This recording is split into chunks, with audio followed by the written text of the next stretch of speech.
Hello people, this is Sonali, the Melodramatic Bookworm. If you've been here before, welcome back, and if you're new to my channel, welcome to the Melodramatic Bookworm family.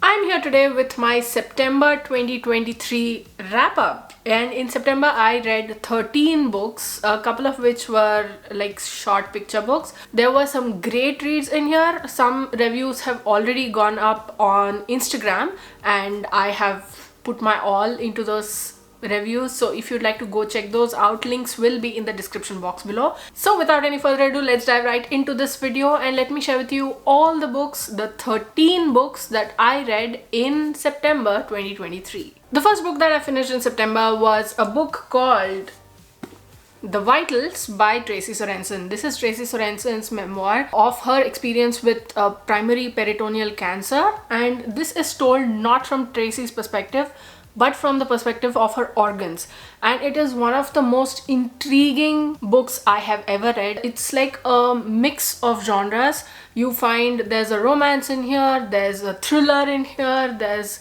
so much going on, and how the organs as entities of their own inside the body, how they go about their everyday lives, what happened until the point where the tumors came into existence, how they assimilated into the internal society, and how they brought about changes to Tracy Sorensen's insides, and how it affected her health, etc., etc., and how the organs went about overcoming this, forms this entire book. And it is one of the most well-written memoirs. It's clever, it's intriguing, it gives you a new perspective, because we think that okay, if we have cancer then it is affecting our organs, but to see it from the inside, it was something else. And this is one book that I will always highly recommend. I did a review for this on Instagram. If you'd like to go check that out, link in the description box below. Next was a very spooky book called Find Him Where You Left Him Dead by Carlson Simmons, and this is a book that is so spooky, I want to say. It gave me more chills than The Shining ever gave me. This is about how four young teenagers, they are visited by the ghost of their friend who is long dead. He's been dead for 4 years, and that ghost, he literally pushes them to go back to the cave where they visited 4 years ago. They played this whole game, etc., etc., and when they go there, they are pushed into this sort of, it feels like a simulation, but they are pushed into this world of a game, like very Jumanji style. And from there, how they get over all those obstacles and what they uncover as they go forms this entire story. And me being the dumbass, I read this late at night, and it was in equal parts a good idea, a great idea, and equal parts a bad idea, because I am someone who scares easy. So when I finished reading this book sometime past midnight, or way past midnight, I was like looking around. Is that shadow something that shouldn't be there? Is it a ghost? Is it something supernatural? What is going on? If you like spooky books, especially since this is spooky month, Halloween's coming, then this is one book that you should definitely pick up. And despite coming from a scaredy cat like me who scares easily, it's a great endorsement of the book. Do go check it out. And apparently a book 2 is also coming. I can't believe I'm saying this, but that is something that I'm waiting for with bated breath. And then I read 2 picture books, both of which will appear in a video later this month or early next month. And this is something that I'm really excited about, this particular video. I'm just hoping that I am able to get my hands on all the books that I need to read for this to be a success. So that's why I won't be mentioning these 2 books here, but keep your eyes peeled, because this is a video that I'm really excited about, and I'm hoping that you will be too. And then there is this series that I started. I read 2 books of that series during the month. I don't know why that is, and it just makes me so angry. Okay, what I'm going to do is I will save this for when I have to talk about the second book, so just put it aside. We'll move on. And the next book that I finished reading was this book, The 20 Kilo Challenge by Weight Watchers. And in this book there are a lot of tips and tricks about not just weight loss but also to improve your lifestyle. Even if you just want lifestyle changes, if you are not looking for weight loss but you want to become healthier, then this is one book that you can refer to. There are a lot of good tips and tricks, and there are a lot of recipes even for vegetarians and vegetarians. And here you can see this. The pink ones are for the recipes and the neon ones are tips and tricks to make your life healthier. And I've already come up with a short in which I spoke about this book and why it was so important to me. If you'd like to go check that out, link will be here as well as in the description box below. The next book that I finished reading was one of my most anticipated book releases of 2023, and that was Pageboy by Elliot Page. This is Elliot Page's memoir, and in this he talks to us about his life, how his relationship with his parents was, his relationship with the people around him, how society as a whole, being the homophobic mess that it is, how it affected him, his mental health, and his journey of being an actor, and how everything else played into this journey and how it affected his life, how he discovered himself. That's what this whole book is about. And as much as I was intrigued, as much as I wanted to know more about Elliot Page's life, especially given that I knew him only through pop culture and social media, I wanted to know more about his life, what makes him him. But the book somehow didn't cut it for me writing wise, because there's so much pain that he has gone through. I could feel the pain through what he was saying, but in the manner that he was trying to write, he tried to purple the prose. He just tried to make it poetic, and in that he lost the essence of what he was trying to say. And given how he goes back and forth between timelines in this book, in how he tells his story, somehow the back and forth, it just confused the hell out of me as to what he's talking about. Writing wise, I feel like it could have been so much better. It could have been structured better. I just wish some more editing had been done, some moving around, so that it would have gotten a coherent structure. That's all. Next is The Book of More Delights by Ross Gay, and this was a late DNF. And by late DNF, I mean that I got through 81% of the book before I was like, nope, I've gotten through so much, I can't get through another 19%. It was like the straw that broke the camel's back. And this is a collection of non-fiction essays, obviously, in which the author talks to us about his daily delights, the little things that brought him joy, and he expands on them. He gets us more information, he fills those essays up, and it on paper, you know what I'm talking about. On paper it might sound great, but when it comes to actually reading these essays, it was like the author wanted to write lines and lines of just one sentence and just adding, saying like, by this I mean, and then he remembers something else, and then he says, by this I mean, and then he remembers something else, and then he goes on attaching things to the end of that sentence, and that sentence somehow it feels like it's never ending. And because of that structural issue, I was like, I get what you're trying to say, I get what you're trying to do, and I'm so happy for you, but this is just not working for me. But that's just a me thing. So, and if you think that this is something that would interest you, then I think you should definitely give this a go. Oh, by the way, I've also done Instagram reviews for Pageboy as well as The Book of More Delights. The links, as I mentioned before, will be in the description box below.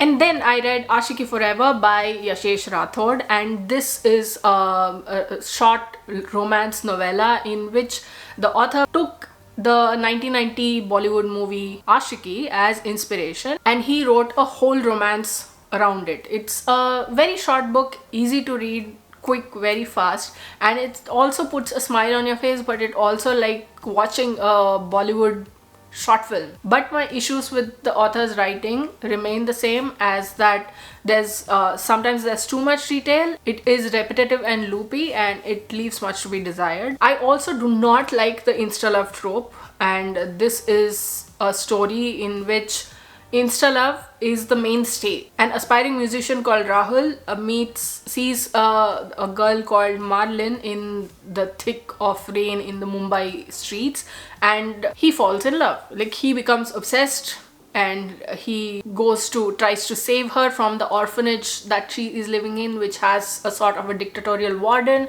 And in all of this, how they come together forms the story. And this Insta love thing, it's sort of ticked me off, but otherwise it's a quick feel-good book that you can pick up and finish in like an hour. I did an Instagram review for this as well, and that is in the description box below.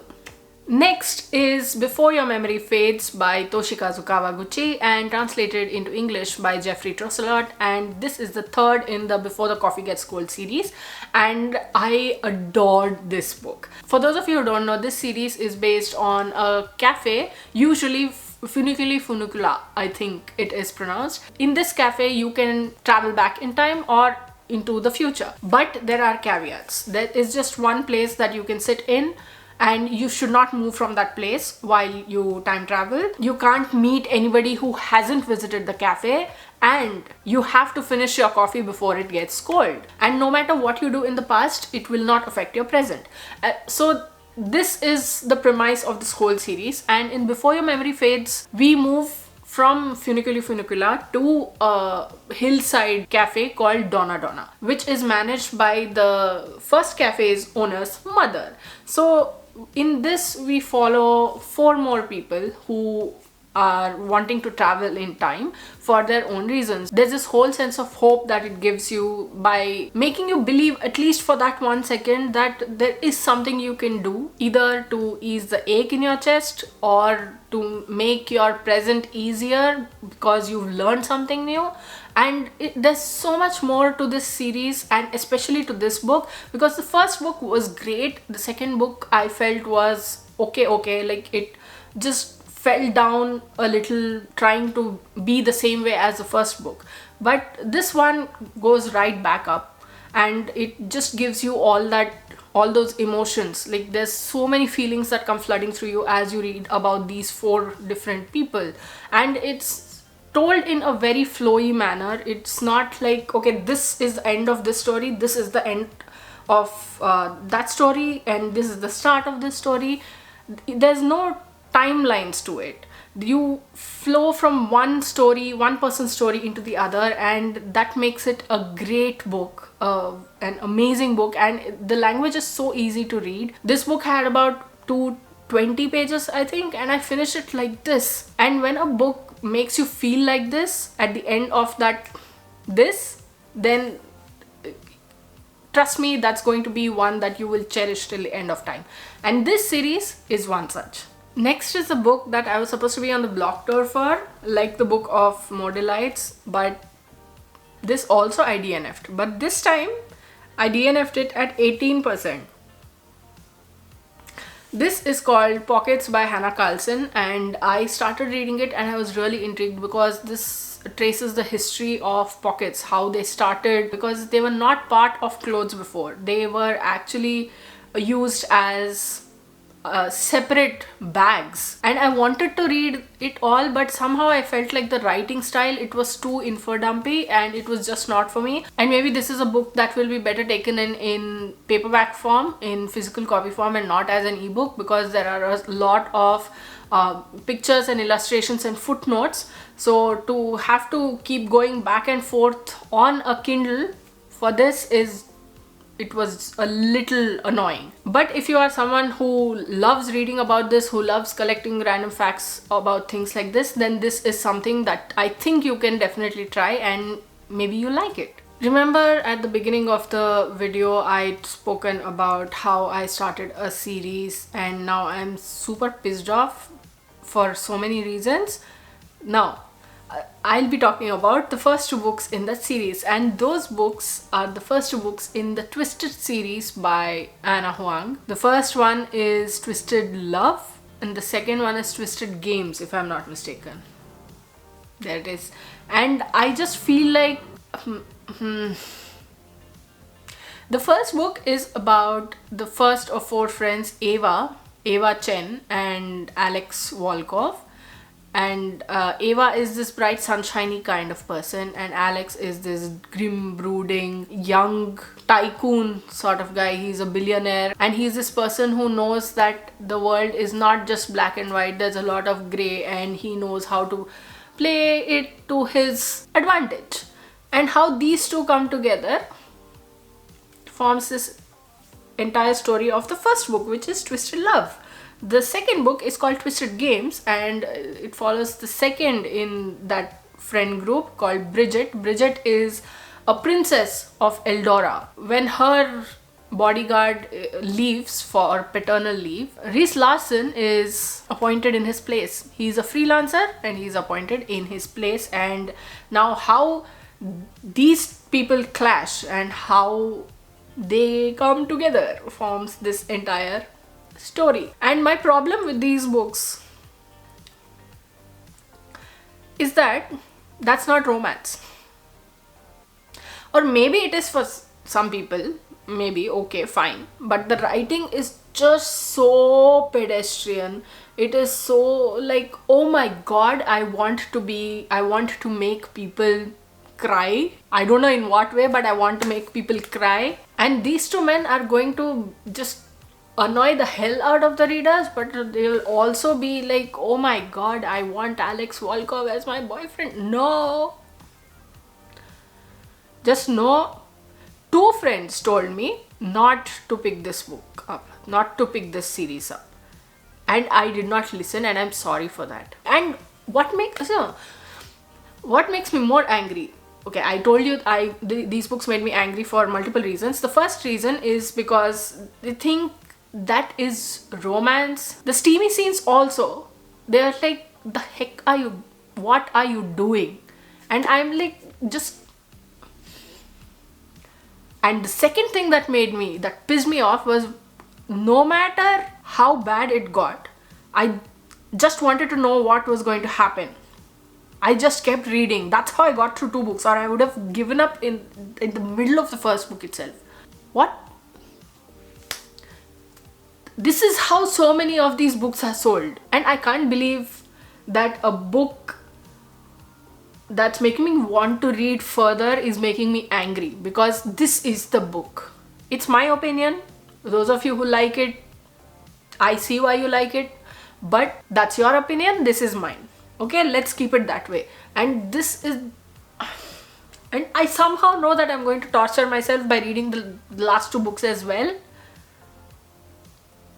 I don't know what screw has turned inside my brain, or what these books are doing, and I cannot explain it, that why this is happening. So you see, I just want to pull my hair out. Like, anywho, we're now at the last book, which is another book that I was like, was a book that I was so excited to read, but then I was like,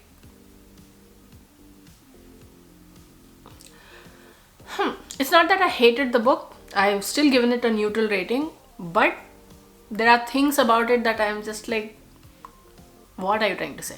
The book is called Drive Your Plow Over the Bones of the Dead by Olga Tokarczuk, and this is a story of an old woman. I think she's in her 60s. She is living in a rural village on the Czech-Polish border in Poland. She does this whole caretaking thing for the houses around her own house, and she had two dogs, but they have disappeared.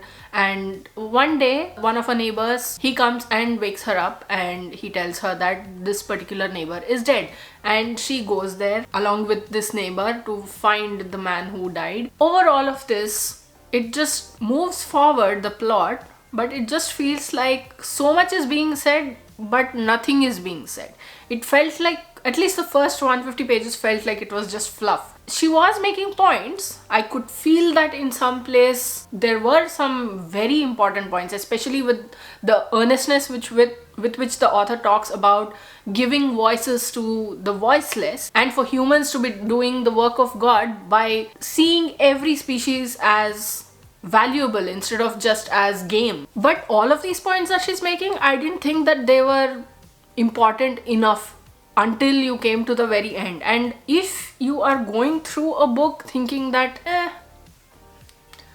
no, etc, etc, etc, if you're thinking on those lines, then I don't think it's a good thing for the book as a whole. Okay, I realized that I just missed out on talking about the main crux of the story, what makes it the story that it is. And remember when I said that this woman, she was called by her neighbor to see that her other neighbor was now dead. So things happen, and it shows a lot of human arrogance but also human frailty. The plot moves forward, and Duseshko, I think her name is, her belief in the stars and astrology and everything, it just comes down to how this one person was killed, but also a couple of others also get killed. So when this whole thing comes together, it's just like, is it the stars or is it something else? So basically it's a murder mystery, but with a lot of fluff, and you do not want fluff in a murder mystery. I still gave it 3 stars though, because the way that the author has written this book with that passionate energy, I feel like even if you don't like the book completely, you'll still find some value in it. I also did an Instagram review for this book. I'll leave the link in the description box below. What I've learned at the end of this video is that I was very good at doing Instagram reviews throughout September, and I'm so proud. I've never been this consistent though. As soon as I read a book, just posting its review, etc, etc, I've never been this good. Anyway, so those were all the books that I read in September 2023. Which of these have you read? Which ones do you want to read? What books did you read in September 2023? Did you find any favorites? Were there any reads? Let me know in the comments below. I'd love to hear from you. If you like this video, please like it and share it to spread the word. And if you like my content and would like to see more from me, don't forget to hit subscribe and click on the bell icon beside the subscribe button to get notified as and when I post new videos. Thanks for watching. I'll see you in the next video. Until next time, keep reading, keep watching, and add melodrama to your life.